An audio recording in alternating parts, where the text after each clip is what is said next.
আসসালামু আলাইকুম এভরিওয়ান। তো কেমন আছেন আপনারা? আশা করি অনেক ভালো আছেন। আপনাদের দোয়া এবং ভালোবাসায় আমিও অনেক ভালো আছি। তো আবার একটি নতুন গল্প নিয়ে চলে আসলাম। আজকের গল্পটি অনেক ইন্টারেস্টিং, তো আপনারা শুনতে পারেন। তো চলুন বেশি কথা না বলে শুরু করা যাক গল্পটি।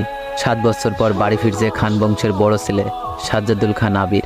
বাড়ি ফিরছে বললে ভুল হবে, বিদেশ থেকে দেশে ফিরছে আবির। এই 7 বছরে খান বাড়িতে ঘটে গেছে অনেক ঘটনা, যার সাথে সশরীরে যুক্ত নেই আবির, তবে আত্মিকভাবে প্রতিটা ঘটনায় জড়িত আছে সে। আবিরের বাবা চাচা 3 জন।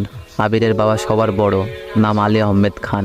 তানভীরের বাবা মেজো, নাম মোজাব্বেল খান। ছোট চাচ্চর নাম ইকবাল খান। আবির তার বাবা মায়ের একমাত্র ছেলে। মেজো চাচা মানে মোজাম্মেল খানের এক ছেলে এক মেয়ে। ছেলের নাম তানভীর খান, মেয়ের নাম মাহাদিবা খান মেঘ। ছোট চাচার এক মেয়ে এক ছেলে, মিমার আদি। এখনও তারা এলাকার যৌথ পরিবারগুলোর মধ্যে শ্রেষ্ঠ। বাড়ির সকলের প্রাণ যেন একসাথেই বাঁধা। 5 ভাই বোনের মধ্যে আবির সকলের চোখের মণি। আবিরের জন্মের পর তার বাবা মা দ্বিতীয় সন্তান নেওয়ার চিন্তা করেনি। এইচএসসি পর্যন্ত সে বাড়িতেই ছিল সবার নয়নের মণি। আবিরের চাঞ্চল্যে মেতে থাকতো খানবাড়ি। আচমকা যেন পরিবেশটা পাল্টে গিয়েছিল। 18 বছর বয়সে আবির হঠাৎ করে স্কলারশিপে বিদেশে পড়তে যায়। বাড়ির সকলের সাথে শারীরিকভাবে যেমন দূরত্ব বেড়েছিল, তেমনই দূরত্ব বেড়েছে মানসিকতার। 7 বছর পূর্বের আবিরের সাথে বর্তমান আবিরের আকাশ পাতাল পার্থক্য। দেখেও যেন চেনার উপায় নেই। 6 ফুট লম্বা ছেলেটা, গায়ের রং শ্যামলা, গাল ভর্তি চাপদাড়ি, চুলের স্টাইল কোনো নায়কের থেকে কম না। তার ফ্যাশন আর লুকে যে কোনো মেয়ে এক দেখাতেই প্রেমে পড়তে বাধ্য। প্লেনে বসে আবির অবলীলায় ভেবে যাচ্ছে অতীতের ফেলে আসা স্মৃতিগুলো। সেই চাঞ্চল্যকর মুহূর্তগুলো এখনও সেই স্মৃতির পাতায় মাখে রেখে এসেছিল সেই যৌবনের প্রথম দিকে, যখন তার বয়স ছিল 18। সেই সময় মাই ছিল তার একমাত্র বন্ধু। আজ সে 24 বছরের যুবক। এতগুলো বছরের একটা দিনও বাদ যায়নি যে মায়ের সাথে ফোনে কথা বলেনি সে। বাড়ির সকলের সাথেই মোটামুটি কথা বলার চেষ্টা করেছে। ছোটবেলার স্মৃতিগুলো ভাবতে ভাবতে নিজের দেশে পৌঁছে গিয়েছে আবির। এয়ারপোর্টে আবিরের বাবা আলী আহমেদ খান আর তানভীর দাঁড়িয়ে আছে।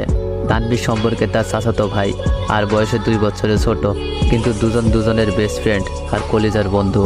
তানভীর আবিরকে দেখেই দৌড়ে এসে জড়িয়ে ধরল। এই 7 বছরে একবারের জন্য ও বাড়িতে ফেরেনি আবির, তবে প্রতিনিয়ত কথা হয় আবির আর তানভীরের। আবির তার আব্বুকে সালাম করে জড়িয়ে ধরে, তারপর বাড়িতে ফেরে 3 জন।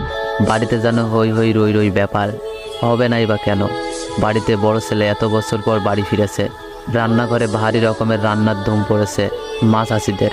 আবিরের আম্মু দৌড়ে এসে জড়িয়ে ধরলেন ছেলেকে। আবিরও তার মাকে জড়িয়ে ধরল।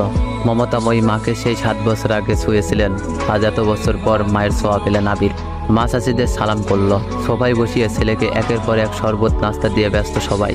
এরই মধ্যে উদয় হলো মিমার আদি। মিমের বয়স 14 বছর। তার ছোট ভাই আদির বয়স মাত্র 10 বছর। আদি এই বাড়ির সবচেয়ে ছোট। আবির যখন দেশ ছেড়েছিল তখন আদির 3 বছর বয়স মাত্র।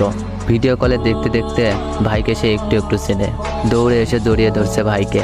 আবিরও জড়িয়ে ধরছে আদিকে। মিমও আবিরের পাশে বসেছে, খোঁজ গল্প করছে সবাই মিলে। আদি জিজ্ঞেস করছে, ভাইয়া আমার জন্য কি এনেছো? আবির যেই না উঠতে যাবে, মা চাচিরা উঠতে দিচ্ছে না।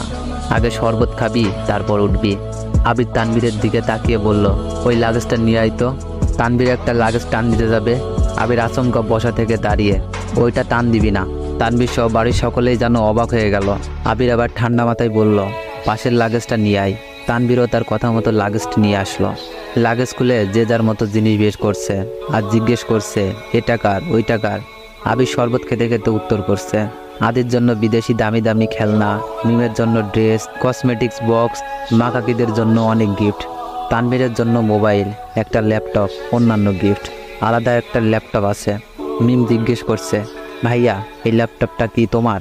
আবির উত্তর দেয়, না এটা মেঘের। তো পরবর্তী পার্ট খুব শীঘ্রই আসবে।